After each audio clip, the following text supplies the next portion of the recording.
sekalian. Hadirin, mereka senang baca Quran. Tapi hadirin, di balik itu gemar pula dia bermaksiat hadirin sekalian.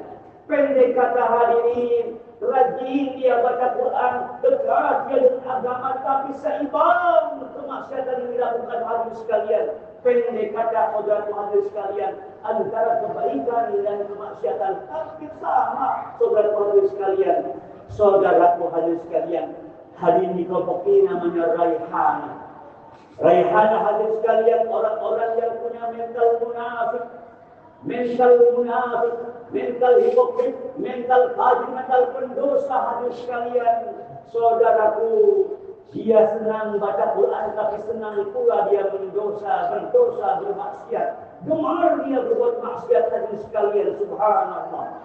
Saudaraku, lalu kelompok yang keempat kata Rasulullah sallallahu alaihi wasallam, "Mathalul munafiq alladzi la yaqra'u al-Qur'an kamathali hamdalah laisa lahu rihun wa ta'muha murrun."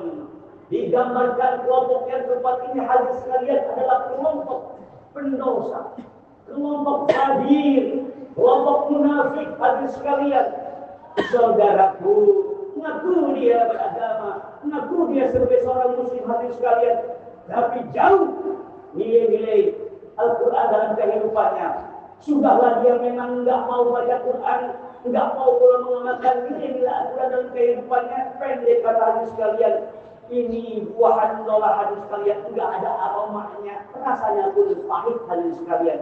Pendek kata dalam kehidupannya, diberikan usia yang panjang, tidak sujud kepada Allah Subhanahu wa taala, diberikan tambah umur, enggak mau dia bermuhasabah, enggak mau dia sering kepada Allah Subhanahu wa taala. Pendek kata gemar pula, awas senang dia berbuat maksiat.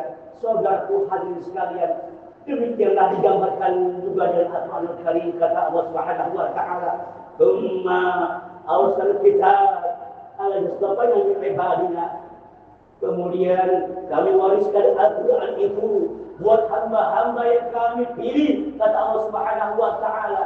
Namun sayang, di antara kita baginullah min nafsi, ada yang zalim kepada diri kita sendiri, gemar berbuat maksiat, gemar berdosa, gemar melakukan hal-hal yang dilarang oleh Allah Subhanahu wa taala hadirin sekalian.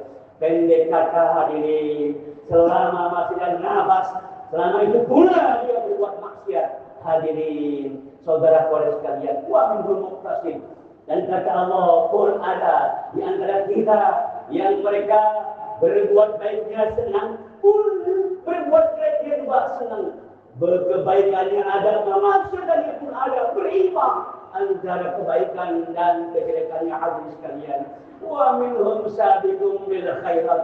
Namun dua ada di antara kita yang enggak pernah bosan beramal soleh dalam dimensi kehidupan kita masing-masing, yang enggak pernah jerah amal soleh. Kenapa? Karena amal soleh akan dia jumpa dengan Allah Subhanahu wa taala, akan dia pertanggungjawabkan di hadapan Allah Subhanahu wa taala, dan investasi terbesar di hadapan Allah Subhanahu wa taala amal soleh yang dilakukan di dunia ini sekalian. Mudah-mudahan kita semua digolongkan orang-orang yang sabiqun bil khairat, yang menyikapi, mengimani Al-Quran dengan sering gemar membaca Al-Quran dan mengamalkan nilai dalam kehidupan kita sekalian. Demikian. Barakallahu wa fiikum alim. Wassalamu innahu wal ghafurur